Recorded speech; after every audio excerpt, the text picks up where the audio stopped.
안녕하세요. 아나운서 허연주입니다. 목포 여수 MBC가 공동으로 제작한 다가온 뉴스 시간입니다. 이번 주는 세계 자연유산 보존본부 건립이 추진되고 있다는 소식과 목포와 영암, 해남이 개조 전기차 규제 자유 특구로 지정됐다는 소식 준비했습니다. 함께 보시죠.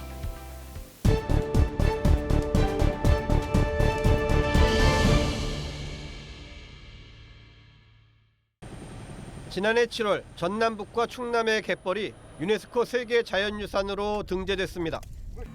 우리 정부는 등재 당시의 권고사항으로 갯벌의 체계적인 관리와 보존을 주도적으로 수행할 조직을 설치해야 합니다. 최근 문제가 된 갯벌 세계 자연유산 보존본부가 바로 그런 기구입니다. 세계유산으로 지정된 갯벌의 면적은 총 1284제곱킬로미터, 전남 지역이 90% 이상이어서 보존본부의 입지는 전남이 당연한 것으로 여겨졌지만 주무부처인 해양수산부가 공모 계획을 발표하면서 소모적이고 불필요한 경쟁의 우려가 높아졌습니다. 우리나라 갯벌의 사실 이제 90.4% 정도가 우리 전남이 차지하고 있는데 이것을 원래 이제 입지 조건이 전남이 유일하게 당위성이 가지고 있는데 이걸 이제 공모 형식으로 바꿨습니다. 공모 형식으로 바꾸다 보니까 전남도 의회는 최근 이 같은 내용의 건의안을 채택해 대통령실과 국회, 해양수산부 등에 보냈습니다. 한국 갯벌의 세계유산 등재는 전남의 역할, 특히 낙후 지역으로 남으면서까지 갯벌을 지켜온 점이 가장 중요한 가치로 평가됐다는 여론이 지배적입니다. 전남도와 해당 시군에서 해양수산부의 공모 계획에 반발할 수밖에 없는 이유입니다. 순천만 갯벌만 보더라도 지난 30여 년간 꾸준히 관리와 보존이 이어져 온 데다 이미 세계적으로 알려진 남사르 습지입니다. 작년에 이제 7월에 세계유산, 자연유산으로 등재가 됐어요.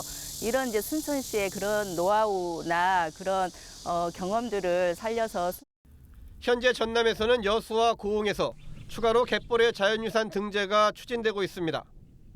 세계 자연유산 등재의 취지를 살린 갯벌과 습지의 보존과 관리를 위해서는 정부의 현명한 판단과 후속 조치가 무엇보다 중요해졌습니다. MBC 뉴스 최우식입니다. 화석연료로 환산한 전남의 신재생에너지 생산량은 346만 5천 TOE로 전국 생산량의 19%를 차지합니다. 신재생에너지 관련 통계가 작성된 지난 2014년 이후 매년 30%씩 성장해 전국 17개 시도 가운데 시설량도 가장 많습니다. 특히 8.2기가와트에 달하는 해상풍력 사업이 추진되면서 전남은 신재생에너지 산업의 메카로 떠올랐습니다. 풍력을 하면 약 한 8.2기가 정도, 육지에 지금 태양광이 한 2기가 정도 해서 전 세계적으로 단일 자치단체에서는 최고의. 그러나 윤석열 정부 출범 이후 탈원전 정책 폐기 등 에너지 정책의 변화는 전남의 신재생에너지 산업에 악영향이 우려됩니다. 신안군에서 열린 대토론회에 참석한 집권여당 인사들은 정책 방향은 수정되더라도 신재생에너지 산업은 추진될 수밖에 없을 것으로 전망했습니다. 2050년대에 가서는 탄소를 중립으로 이렇게 전체 돌리자는 세계적인 지구적인 약속입니다. 단 한 개라도 전남이 약속했던 에너지 정책을 후퇴시키지 않을 것이고 착실하게 추진하고 있습니다. 신재생에너지 산업화의 범주를 넓혀 인력 양성과 산업 기반을 마련하는 게 선행돼야 한다는 의견도 제시됐습니다. 해상풍력에 관련해서 연구원을 집합하는 연구원을 좀 하나 만들었으면 좋겠다 이런 생각이 좀 있거든요. 왜 그러냐면 해상풍력 같으면 연구 분야가 아주 다양합니다. 햇빛과 바람, 자연자원을 활용한 발전 산업을 지역의 주력 산업으로 육성하기 위해 지역과 정부 차원의 대책 마련이 시급합니다. MBC 뉴스 신광하입니다. 일반 자동차의 수명은 엔진 상태에 달려 있습니다. 특히 화물차와 택시 등 영업용 차량은 주행 거리가 많다 보니 차체가 멀쩡한데도 차량을 교체하는 일이 잦을 수밖에 없습니다. 그래서 노후한 엔진을 빼고 전기차 배터리로 교체하는 개조 전기차에 주목하고 있습니다. 전남도가 규제 자유특구로 지정되면서 국내에도 개조 전기차 시대를 열게 됐습니다. 도는 개조 전기차 규제 자유 특구에 내년부터 2년 동안 국비 등 159억 원을 투자할 계획입니다. 내연 기관차를 전기차로 개조할 때 모터와 배터리, 프레임 보강 등으로 차량 무게 변화에 따른 주행 안전성을 실증하고 주행 안전 기준을 만듭니다. 이 개조의 이제 승인 여부를 확실히 알 수가 없어서 사업이 진행 못하고 있는 상황이고요. 그래서 이제 이번 스쿨을 통해서 그런 세부 규정을 저희들이 이제 만들려고 하고 있고, 개조 전기차 주행 안전성 실증에는 자동차 성능 테스트장으로 활용되는 국제 자동차 경주장이 핵심 인프라가 될 것으로 보입니다. 또 초기 사업에는 현재 전남에 소재한 RBT 모터스와 한국자동차연구원 등 12개 기업과 기관이 직접 참여합니다.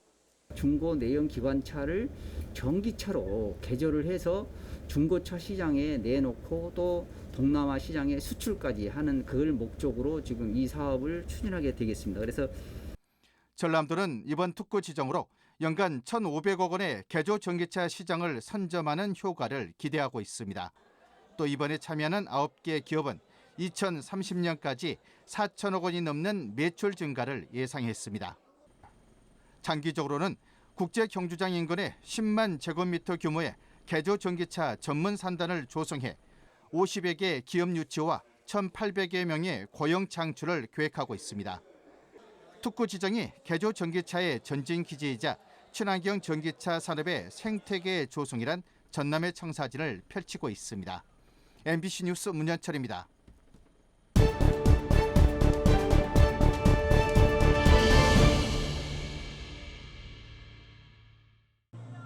여수에 있는 작은 섬 이아포. 한국전쟁이 한창인 1950년 8월 3일 피난민 200여 명을 태운 배는 제주도로 가기 전 잠시 이곳에 정박했습니다. 당시 16살이던 이춘혁 씨는 부모님과 함께 4남매가 이 배에 올랐다 미군으로부터 끔찍한 일을 당했습니다. 이아포 해변을 바라보고 있노라면 아직도 그때의 기억이 생생히 떠오릅니다. 미군이 저하고 눈도 맞췄어요. 이런 비행기 이리 오면서 나하고 눈도 맞추기 돌아오자 돌아서 저리 가니까 고단 비행기들 와서 배에다 막 총을 쐈습니다. 막 무조건 총 쏴게 해주고. 그러니까 배 안에 전부 아우성이지.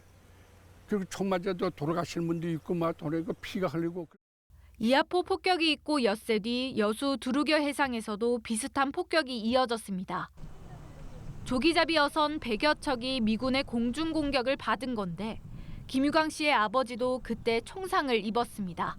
그 전날 조기가 많이 나서 낚시지를 뒷날 따라갔는데 그날 미군 폭격기가 와가지고 이제 폭격을 한 거죠. 두렁려에서 두렁려 낚시배들이 많이 있는 그 배들이 잔잔한 바다에 배들이 많이 떠 있는데 그 배들을 향해서 이제 폭격기가 폭격을 한 거예요.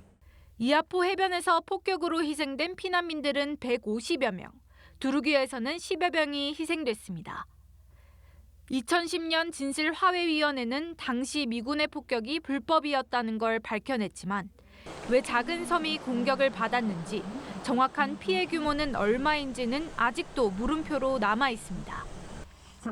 생존자 대부분이 사망한 데다 사건과 관련된 자료가 적고 무엇보다 공소시효가 지나 배상도 불가능한 상황입니다.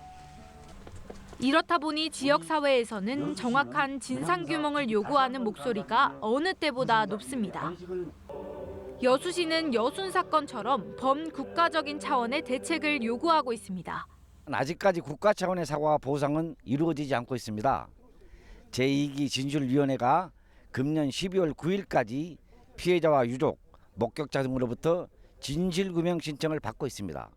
72년이 지나도록 여전히 수면 아래 있는 여수 이아포 두루겨 사건. 이제 몇 남지 않은 생존자와 유가족들은 가족을 잃은 슬픔도 모자라 이제 역사 속으로 잊혀질까 두려움을 안고 하루하루를 살아가고 있습니다. MBC 뉴스 김담비입니다. 광양 중동의 한 도로. 소방관들이 불이 난 차량에 소화액을 뿌립니다. 도로에 선을 칠하던 작업용 트럭이 까맣게 타버렸습니다. 지난 3개월간 광양에서 발생한 차량 화재만 모두 6건. 더운 여름 엔진과 타이어 열기가 식지 않거나 차 안에 둔 라이터 등이 폭발하면서 불이 시작되는 겁니다. 늘 소화기를 두고 빨리 불을 끄는 게 중요하지만 비치한 차량을 찾는 게 쉽지 않습니다. 뭐 설치하실 뭐 피로나 약간 이런 건 못 느끼셨어요 혹시? 안 하시는 이유가 혹시 있으세요? 뭐 잘 몰라서. 7인승 이상 승용차부터 반드시 소화기를 비치해야 하고 지난해 말 소방시설 설치법 개정으로 5인승도 의무화됐습니다. 자동차 정기검사에서 비치 여부를 확인하지만 과태료 등 제재사항이 아니라서 설치가 지지부진한 겁니다. 이게 자동차 검사상에 부적합 사항은 아니어가지고 저희 쪽에서는 그냥 권고하는 걸로 나가고 있다고 하더라고요. 이마저도 5인승의 경우 2024년 12월 말까지 단속 유예 기간을 뒀습니다. 설치만 해서 끝나는 게 아니라 위치와 점검까지 신경 써야 합니다. 차량용 소화기는 손을 뻗으면 바로 닿을 수 있는 거리에 있어야 화재에 신속하게 대응할 수 있습니다.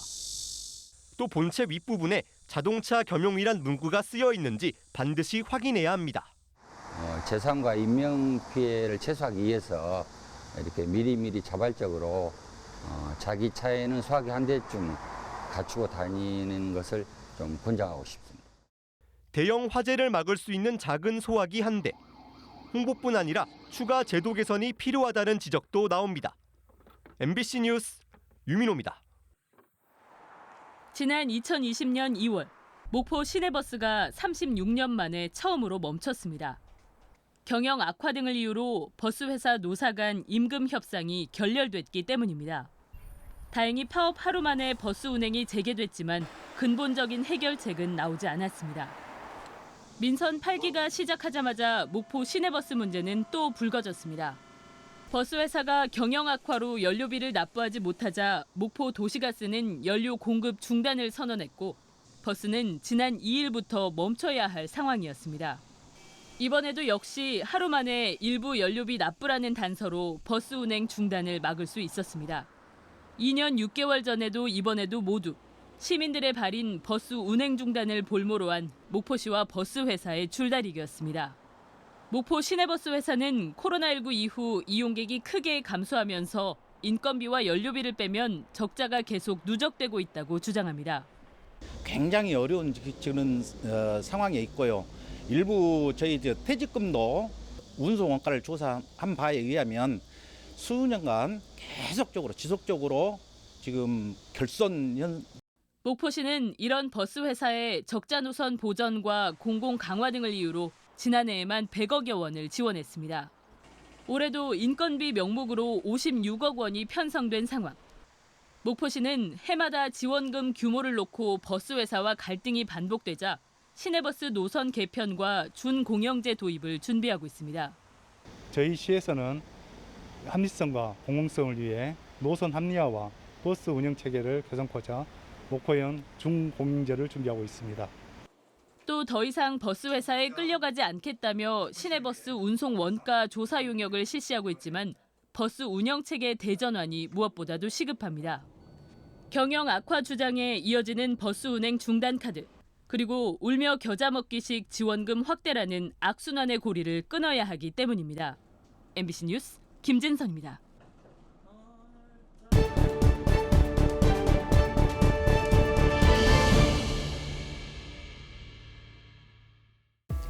오늘 다가온 뉴스 어떻게 보셨나요? 다음 이 시간에는 더욱더 알찬 소식으로 찾아뵙겠습니다.